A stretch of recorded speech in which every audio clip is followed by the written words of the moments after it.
Hola Mina. Di video kali ini saya akan membahas alur cerita anime Jujutsu Kaisen Season 4 dan ini adalah episode 1.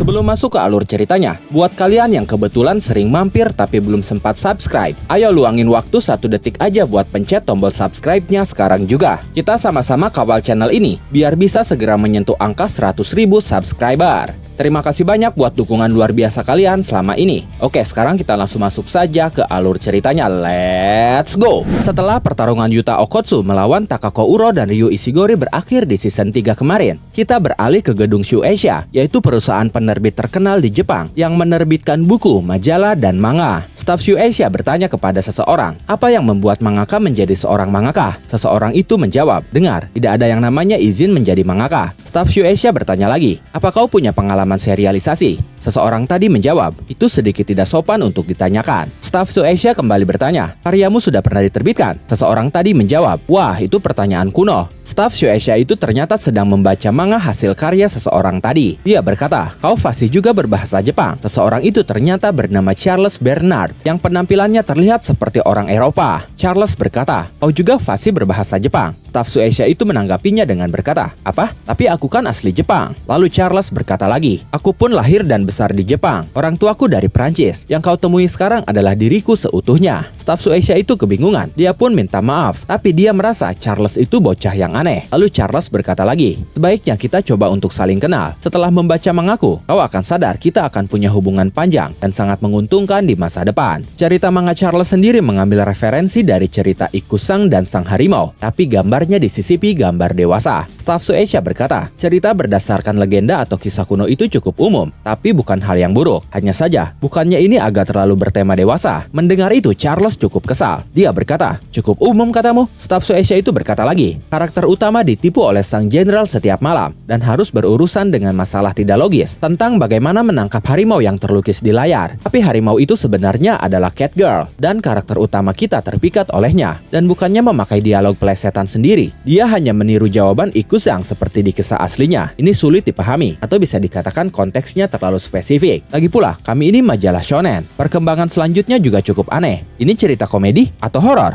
Jika kau ingin menggabungkan lebih dari satu genre, kau tanpa sadar melemahkan inti ceritamu. Dan sketsa ini masih terlalu kasar. Seperti yang ini, jari di kenyataan tidak akan melengkung seperti ini. Ini lihat baik-baik. Lalu saat staf Shueisha itu menunjukkan bagaimana jari asli saat menunjuk, tiba-tiba Charles menggenggam jari staf itu, lalu mematahkannya supaya mirip dengan jari karakter di manga miliknya. Staf itu pun menjerit kesakitan. Sementara Charles berkata, sekarang ini sama seperti di manga kan? Kemudian dengan kesalnya dia berteriak, kalau kau begitu peduli dengan realisme, tonton saja film live action atau lihat foto saja. Tempat macam apa ini? Apa kalian ini benar-benar perusahaan penerbit? Bagaimana kau bisa tidak paham? Keberanian dan hasrat tidak akan bisa ditunjukkan gambar secara teknis yang selalu benar itu. Setelah itu Charles pergi sambil berkata, aku sudah selesai bicara denganmu. Kemudian dia pun keluar gedung sambil berkata di dalam hatinya, apa itu? Apa itu manga? Apa itu mangaka? Jawabannya adalah... Kemudian, tanggal 12 November pukul 12:11, Charles naik biang lala bersama Kinji Hakari. Dia berkata, apa kau sudah tahu? Hakari berkata, mana ada? Charles pun menghela nafasnya, lalu berkata, untungnya listrik masih hidup di daerah sini. Hakari berkata, aku sama sekali tidak merasa untung. Harus sembunyi di biang lala dengan seorang pria. Charles berkata lagi, kau bisa saja menolakku tahu? Hakari berkata, ini hanya preview, hanya percobaan. Lagi pula, aku tidak tahu kapan aku akan bisa kesini dengan seorang gadis. Charles berkata, kau begitu optimis. Apa kau kira Tokyo akan kembali normal setelah semua ini? Alasanmu berbanding terbalik denganku. Aku datang ke sini untuk melihat adegan terakhir dari kejauhan. Setelah Tokyo mulai dipenuhi monster kutukan, tidak ada lagi yang menerbitkan manga. Pada akhirnya, mangaka dan editor berakhir di posisi yang sama. Aku menghormati mereka. Aku mencintai mereka. Aku merasakan hal ini pada banyak mangaka, pada banyak karya mereka. Aku ingin bertanya sesuatu padamu. Berikan aku alasan untuk bertarung. Di Cooling Game, semua alasan untuk bertarung itu negatif. Di mana di pertarungan manga, kau harus memberi para pembaca alasan positif. Jadi tolong biarkan aku membencimu, sangat membencimu, hingga aku ingin membunuhmu. Lalu Hakari bertanya, kau seorang mangaka bukan? Charles menjawab, ya. Lalu Hakari melanjutkan ucapannya dengan berkata, aku tidak akan membaca mangamu, walaupun kau memohon sekalipun. Aku tidak mau tertular aura murumu itu. Berhentilah mengeluh, dan keluarlah dasar otakku menjijikan. Mendengar itu, Charles langsung emosi. Dia pun meneteskan air matanya sambil berkata, teganya kau mengatakan hal itu. Setelah itu Charles bangkit, lalu mengaktifkan G-War Staff, di mana dia memanifestasikan senjata tombak berbentuk pena raksasa, dan kemudian langsung keluar biang lala, lalu menusuk Hakari sambil berkata, impianku adalah menjadi astronot, tapi tampaknya aku tidak ditakdirkan seperti itu. Hanya saja, justru aku berpikir untuk berpetualang di angkasa dalam pikiranku. Hakari yang mendengarnya kebingungan. Dia langsung menendang tombak Charles sambil berkata, dan apa pula maksudnya itu? Charles berkata, itu adalah puisi dari mangaka yang kusuka, Nona Hoshino Katsura. Hakari bertanya, sejak kapan catatan komentar mangaka disebut puisi? Charles berkata, setiap mangaka meninggalkan bumi untuk mencari fiksi di dalam kepala mereka. Tapi di dalam kenyataanku, fiksilah yang datang kepadaku, baik sebagai pembaca maupun sebagai mangaka. Aku sudah kehilangan semua motivasiku. Apa kau tahu nama perasaan ini? Hakari menjawab, kebosanan. Charles berkata, ini adalah putus asa. Setelah itu Charles menyerang Hakari lagi, dan kali ini berhasil menggores pipi Hakari menggunakan ujungnya. Hakari berkata, menggunakan ujungnya ya? Apa itu boleh seorang mangaka melukai orang dengan penanya? Sambil menyerang lagi, Charles berkata, Tsubasa Ozora pun pernah meretakkan kepala Kanda. Hakari berkata, tapi itu kan tidak benar-benar terjadi. Charles berkata lagi, dan juga tintanya sudah terisi. Saat itu Charles mengarahkan tombak penanya kepada Hakari, lalu menembakkan sesuatu dari ujung tombak penanya yang langsung menempel di dada Hakari. Hakari tidak tahu apa itu, dan dia pun tidak merasakan apapun. Hakari berkata, apa ini? Lalu Hakari muncul di belakang Charles dan mencoba menendang Charles. Hanya saja, Charles bisa membaca gerakan Hakari, dan tiba-tiba justru Hakari terkena serangan Charles. Hakari pun terhempas menjauh, dan langsung menggunakan kedua tangannya yang sedari tadi hanya ada di kantongnya saja. Hakari berkata di dalam hatinya, gerakan yang tadi itu bisa dikatakan itu seperti reaksi refleks. Lalu Charles berjalan menghampiri Hakari sambil berkata, kau akhirnya mengeluarkan tanganmu dari dalam kantong. Ataukah harus kukatakan, kantongmu akhirnya mengeluarkan tanganmu? Hakari terlihat kesal mendengarnya. Dia berkata, omong kosongmu itu menyebalkan. Akulah yang mengeluarkan tanganku dari kantong. Lalu Charles berkata, tadi itu adalah panel manga. Itu adalah beberapa frame di masa depan. Itu seperti melihat sekilas pojok kiri bawah halaman. Saat ini aku bisa melihat sedikit masa depanmu, sekitar 1 detik di masa depan. Seiring berjalannya pertarungan dan G-War Staff terisi dengan tinta, aku akan bisa melihat lebih jauh lagi ke masa depan. Mendengar itu, Hakari langsung menggaruk kepalanya sambil berkata, jadi kau bisa melihat masa depan ya? Tidak lama dari itu, Charles melihat masa depan, di mana Hakari melesat cepat ke arahnya dan bersiap melepaskan tinjunya. Charles terkejut melihat itu. Dia berkata, dia cepat sekali. Kalau aku tadi belum mengaktifkan G-War Staffku, aku pasti sudah tumbang. Dan saat itu, Charles berhasil menghindari tinju pertama Hakari. Tinju kedua Hakari pun dilepaskan dan Charles pun berhasil menghindarinya juga. Hakari berkata, jadi kau benar-benar bisa melihatnya ya? Charles menjawab, ya. Lalu Hakari berkata lagi, tapi bukan hanya itu saja. Setelah itu Hakari menghilang dari pandangan Charles, lalu muncul di belakangnya dan melepaskan tinju tepat di punggungnya tanpa bisa Charles hindari. Hakari saat itu mencoba menghindari pandangan Charles sambil berkata, kau masih harus memastikannya dengan penglihatanmu bukan? Jadi aku hanya harus menyerang dari titik butamu. Saat itu Hakari melontarkan tendangan dari bawah yang lagi-lagi tidak bisa dilihat oleh Charles. Charles mulai panik. Dia berkata di dalam hatinya, apa-apaan dengan energi kutukan orang ini? Kasar sekali seperti amplas, sangat menyakitkan. Tapi kalau aku tahu serangannya akan datang dari titik butaku. Setelah itu Charles menusukkan tombak penanya ke belakang. Ya, di sana memang ada Hakari, tapi Hakari bisa menangkis serangan Charles itu dengan mudah dan langsung melepaskan tinjunya tepat di punggung Charles lagi. Setelah itu Hakari kembali berlari menuju titik buta Charles sambil berkata, seorang otaku sepertimu akan selalu mencari alasan untuk memancing pertarungan, bahkan karena hal yang paling sepele. Jadi aku harus menghancurkanmu sepenuhnya. Charles benar-benar terpojok saat itu. Rentetan serangan berhasil mengenainya, tapi saat itu ada momen di mana Charles berhasil melihat Hakari. Hakari berkata, apa kau mau mengatakan bahwa saat wadah yang disebut sebagai hati itu terluka? Tapi saat itu Charles langsung memotong ucapan Hakari dengan berkata, naif sekali, wadahku ini sudah hancur menjadi abu, dan diriku yang sekarang ini adalah aliran kental emosi yang tumpah dari dalamnya. Aku bisa melihat 2 detik masa depanmu, jadi aku akan menunggumu di titik buta di masa depan. Apa yang akan kau lakukan? Di dalam dari itu, Hakari langsung mengaktifkan domain expansion-nya, yaitu Restless Gambler.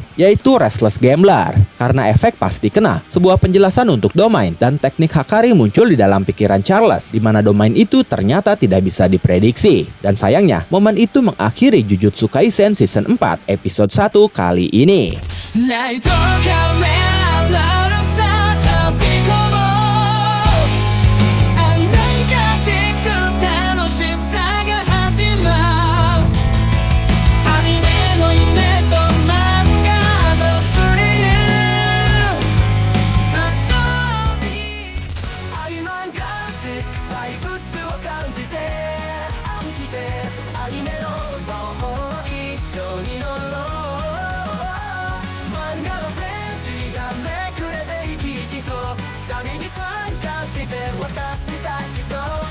More